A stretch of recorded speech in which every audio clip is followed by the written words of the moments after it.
being remotely close at any point. I think at the first quarter at the beginning, 0-0. No.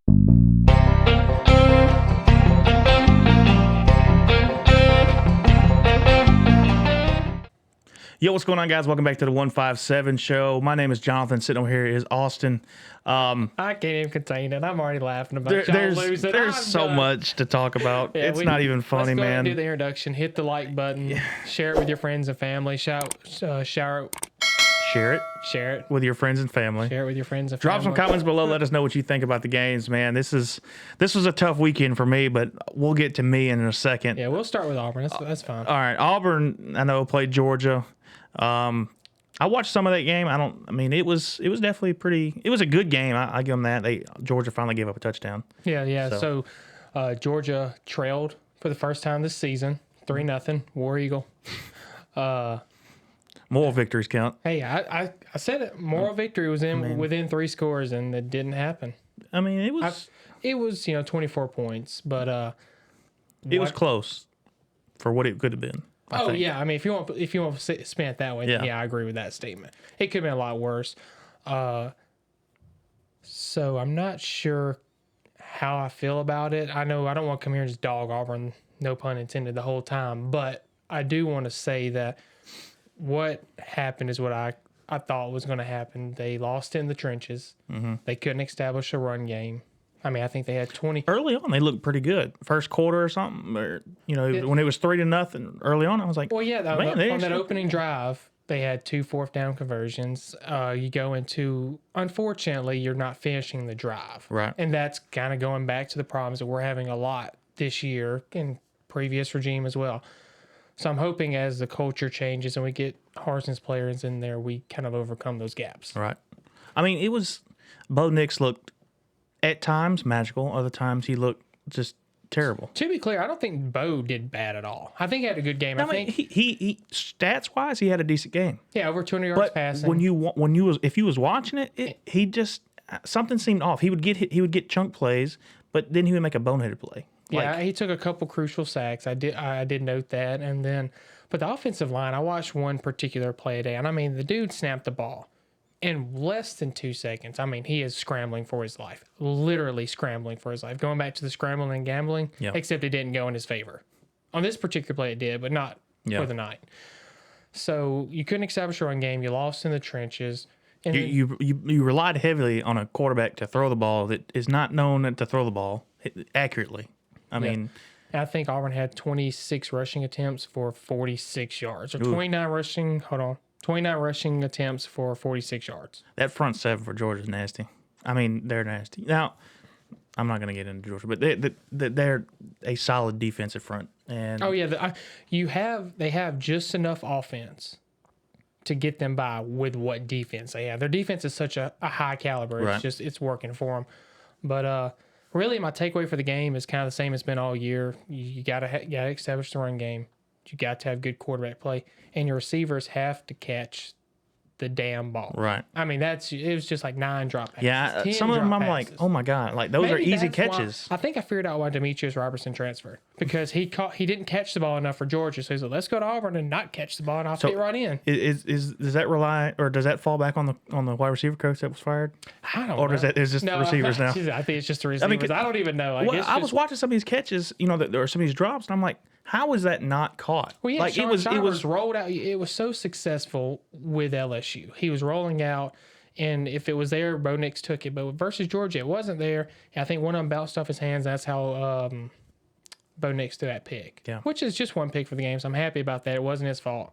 I'll take that. Yeah. Moral victories. I was just very surprised by Georgia's front seven again against an equal opponent, I guess, is the right SEC team. Solid, well-built team, I guess. Yeah. With Derek Mason running the defense, I expected a solid defense from Auburn, and I was pretty impressed for what they did. But Stetson Bennett, the mailman came in and dropped the mail off. I mean, he killed it. Yeah, the first half he didn't have to do much. He came in and they pulled ahead. Auburn could not keep up with them, and you saw it in the second half. They clearly just came out and ran the ball. Right. I think they had over 150 yards rushing in the second half alone. Yeah. So they ended up with over 200 yards rushing. like I said, they wore us down over the second half, and just There's no doubt in my mind, like, after this weekend, that Georgia's probably the most complete team and probably the most deserving of the number one spot all right. currently. We'll circle back to that real Okay. quick. Let me make this point. Smoke Monday. I know you hate Georgia, man, but you got to quit with the daggone targeting penalties. Oh my gosh, it was Yeah, ridiculous. I saw that. I mean, it was blatant that time. Like no question about it. And then the only other thing I got is Auburn only reached the red zone 3 times. Yeah, I mean, You can't have what that. they kick field goals, I think, on 1 field goal, 1 touchdown. Yeah. Which is only the second touchdown. second. I think it's the first rushing touchdown since what game was it? It was their second game of the season, if I remember right. Yeah. So whatever game that was, it was. I mean, it's been that long, but All right. So now circling back to Georgia, you think they're the best team, I think they're the most complete team. most complete team. Are you saying that with their hurt wide receivers, their hurt number 1 quarterback, their hurt linebackers, They don't have to rely on the corner. I mean, on the receivers, because they got such a solid front, offensive line, and they can just run the ball down your throat. and that's crazy. I didn't realize how injured they were. Yeah. And they still are one, like we said last week, Alabama and Georgia, which we may want to talk about. We'll talk about that in a minute. I'm saying yeah. So, but they're still here, and it's clear even with injuries. Yeah.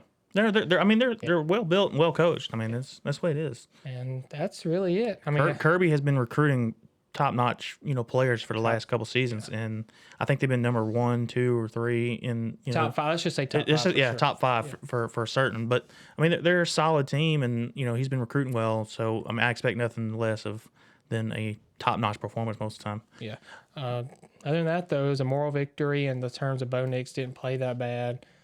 What did Auburn drop to in AP? I think they're unranked, actually. Did they fall out? I think really? so, yeah, because they're on that cusp after. Okay. I mean, to me, Well, I know they were 21. they're 22 or 23, and Okay. I think they dropped out. See, I mean, you lost to a number 2 team at the time. Top 10. Both of your losses are top 10 or right on that verge of top 10. One top 5 for sure. Those are quality losses, though. Yeah. I mean, Yeah. Penn State and Georgia. I mean, top 5 teams. I mean, come on. Yeah. So, but no, I mean, it was a solid game. I think Auburn is closer. better than folks are giving them credit for. It was closer in the first half, like I thought it would be, but the second half really pulled it apart because you're putting yourself in positions where you're not able to score. The run game isn't getting you into third and manageables. And I think too. I think the defense, they play good early on, but as the offense doesn't progress and they get tired. Yeah, they get wore out. Which we saw that this week versus Texas A&M with Alabama. But Texas A&M we can roll into that because I feel like that was a good segue. Yeah. Now, early on, or in last week's episode, I said Alabama, Georgia, and then there was a gap, and let me know who your top teams were. Evidently, Texas A&M was somewhere in between Georgia and that other group there, and I'll tell you, they were in this other group Saturday. yes, They showed up to play ball. No, we were not prepared for Tom Brady version of Calzada, which I've been seeing on Reddit. Everyone's calling him Calzone, and Is it Calzada? it's Calzada. So one of our listeners, shout out to DWaits26, he was making sure to send me messages over the weekend saying, like, make sure Jonathan sees the Tom Brady versus I'm telling you, Calzada, both being good. Early on, I know for a fact, I saw a stat, he was 12 for 13 passing, and the only pass that he missed was the interception. And it did not affect him in any sort of fashion. It didn't stop him. He came back out and did his thing. Now, Alabama's defense gave up a ton of just mainly from sloppy play. And all right, so you're using sloppy in terms of like missed assignments, or are you Yes. saying like undisciplined? No, there's no. some undisciplined. No, I say they Penalties. were out of position a lot. There was guys that were that bit on fake ins. What do you call it? Ins and outs. They had a lot of motion, pre-snap motion. Well, and that has always affected Alabama. If you can get the eye candy going, it always affects Nick Saban's defense. Always does, because it's such a complex defense, and it takes a while to learn. That's why you don't see a lot of freshmen play on Alabama's defense. It's such a complex scheme, and I think if you get the eye candy going with the motions and different sets and stuff, it really messes with who am I supposed to cover on this scenario. What here. is my assignment? Yeah, exactly. And I think they did a good job of that. Jimbo Fisher came out of, I'm going to go ahead and say it because it's been all over ESPN. He's the first Nick Saban assistant to beat Nick Saban, which I mean, honestly, one of many records broke this week, but we can. yeah. I'll go over the list of records here in just a second. Yeah. But there was, they came out to play, and they were the better team Saturday for sure. They were the better team in the first half. Yeah. And the last 2 minutes. 2-3 minutes. Yeah. That was it. Alabama's defense early on in the first half, I want to say it gave up 258 yards in the first half. And then the second half, it was like 38 yards or something. They finally decided to step up and play. And by that time it was we're playing catch up, you know what I mean? We're playing come from behind. And now it was a lot on a young quarterback going into a hostile environment like Texas A&M. Kyle Fields loud. They know how to get into the quarterback's head, and it worked. Second largest crowd ever at Cal Field. Yep, I think it was like 106,000 people or something. A little bit over that. I saw the stat on ESPN. But so speaking of the first loss to Jimbo, I hate that. I wish it was Kirby. I don't like Jimbo as a person. Yeah, and we won't get into that. But I have said early on, like if any assistant beats him off the top of my head, I'm gonna go with I wish it was Kirby. I was gonna say in the last couple seasons I said Kirby, but while Jimbo was at Florida State, I was saying this may be possible that Jimbo will beat Saban first. But when he went to Texas A&M, I was like, maybe it's gonna take him a little while. Maybe he'll catch up. But eventually somebody's gonna beat. I mean, it was bound to happen if teams keep hiring Alabama's Nick Saban assistants, which happens every year. It happens every year. We lose coordinators left and right.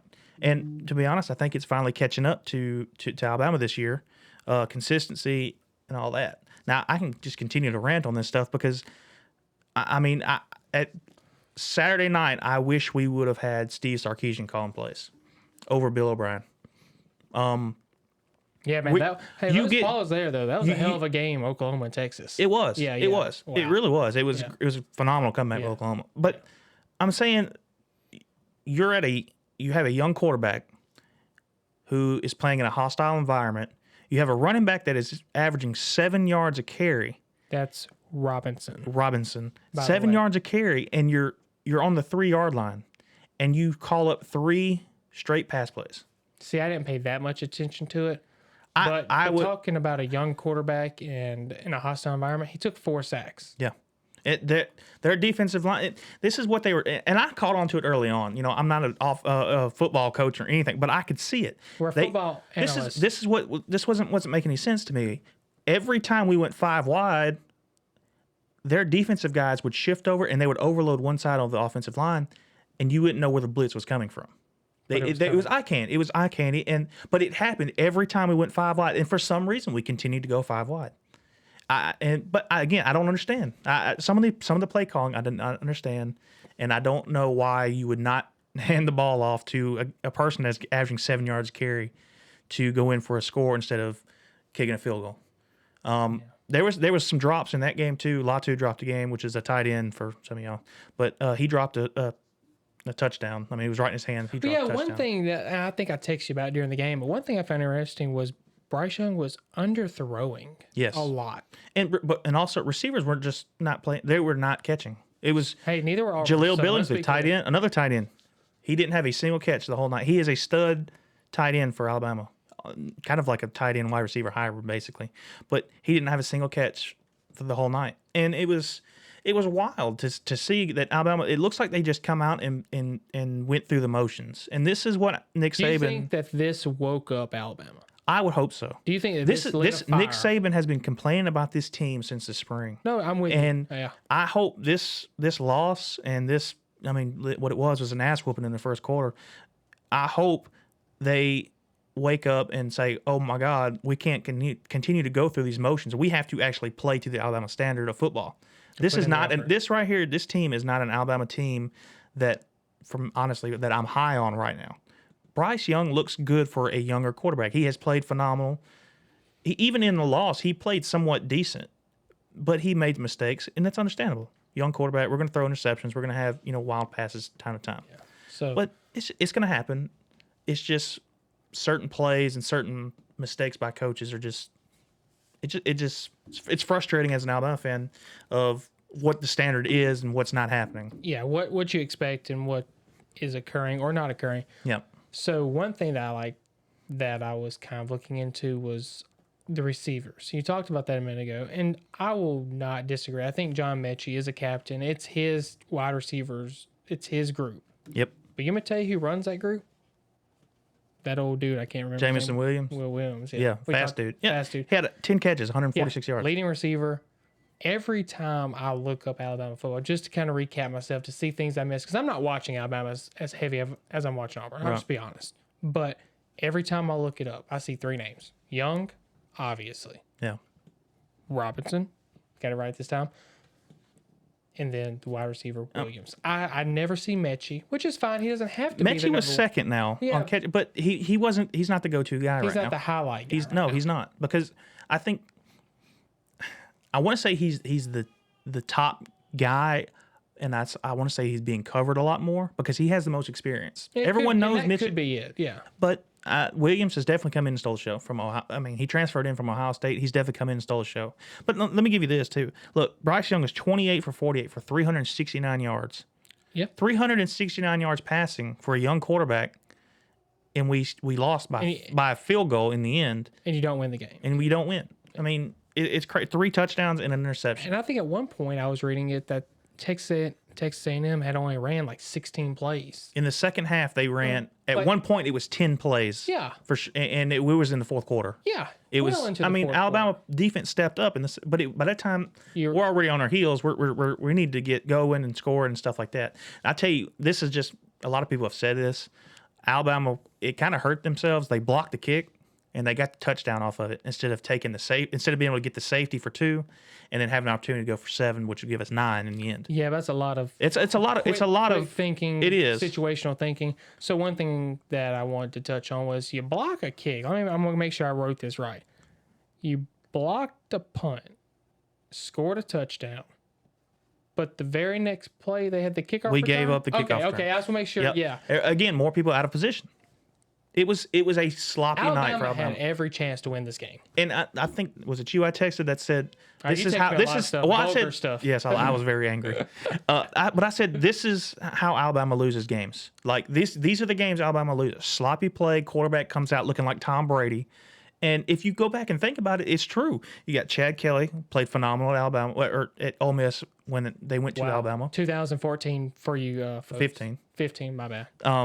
You had Deshaun Watson, NFL caliber quarterback, obviously, but still. We got a lot of Cam Newton, Newton, glutes here. Steven Garcia, which, I mean, after he beat Alabama, he just kind of fell off the map. That was a South Carolina quarterback, right? Yes. Yeah. But there's multiple instances of it happening.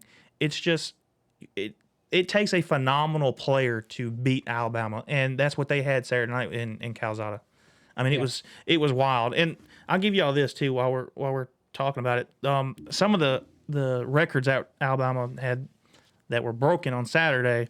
Alabama's 14-point road deficit at halftime was its largest at halftime on an away game since November 19, 2005 against Auburn. War Eagle. Yep. Alabama had not trailed in their past 14 games, which, I mean, for the last, 14 games, we had phenomenal, players. Come on now. It was wild with what we had last year.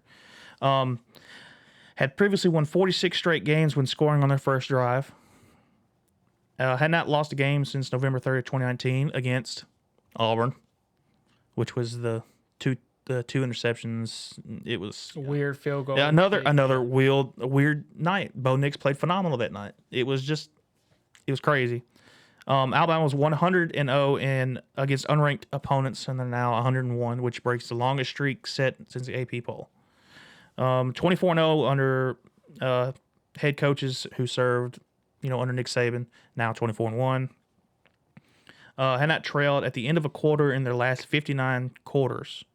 They trailed at the end of all 4 tonight, or Saturday night. Yeah. Texas A&M 17 points. First quarter is the most points allowed by Alabama in their past 15 games. And the last one's Alabama's 10 points in the first half, where it's fewest in the first half since November 17th, 2018, which I believe was Mississippi State. And that was the Devontae Smith win, if I believe. It was... Was that the 14-13 game or whatever? I think so, yeah. Yeah, so low score. I'm almost positive on that, but don't quote me on it. Yeah. But a lot of records broken, a lot of crazy stuff happened. But we'll just have to continue on. You know, we still are leading the West, which is a good thing. We can't necessarily take another loss. Not at this point, I don't think so. No. I do have another question, but we'll touch on it in the preview, the Week 7 preview Coming up. video coming up. But, yeah, I mean, it was... So, overall, let me ask you this. What do you think about Alabama right now? Just a quick... Based off of Saturday, I don't think they are the top team. I think they are a top 4 team. But I don't think they are the top team, which I give that to Georgia for sure. I agree with you. Most complete team, Georgia. Yeah. Now there is still a chance for Alabama to step up and become a number 2 in the rankings again, have one versus 2 in the SEC championship. It's coming. If we get to that point, we have a lot of more games to play to get to that point. But no, I mean I think Alabama still controls its own destiny from now. You know, and if they can step up and play solid defense and maybe have some better play calling from the offensive side, we'll be okay. I think we'll be all right. You know, winning in the SEC, going undefeated is tough. Nick Saban, you know, has all these championships. Only 2 seasons he's been undefeated. That was last year and then his first championship. It's tough. I mean, losses are going to happen. It's inevitable. It's part of the game. Texas A&M was a better team on Saturday. They came out and they won. Alabama put up a valiant effort. They did, and they almost came back. And I was impressed with the offense in the second half, and they're coming back and tying it up. But we just couldn't get the last stop that we needed in the last few minutes. You know, so it is what it is. We'll just move forward. Both teams took a loss this week. It was an L. Total domination on our previous episode was incorrect. We're here to eat crow. It is what it is. That's why we do this for a hobby. Yeah, I would say living, but we're not there yet. No, not yet. But, yeah, guys, make sure you drop a comment below. Let us know what you guys think about the games. Alabama obviously sucked it up. Auburn sucked it up as well. We didn't suck it up. It was expected. Okay, it was expected. Anyway, we both took L's, so it is what it is. But drop a comment below. Let us know what you guys think about the games. Make sure you subscribe, like, and make sure you share it out to your friends, family, and all that. And we got a bunch of videos that are coming, and also we already have videos uploaded on the channel if you want to go back and check those out as well. So once again, thank you guys for tuning in. My name is Jonathan. And I'm Austin. See you guys later.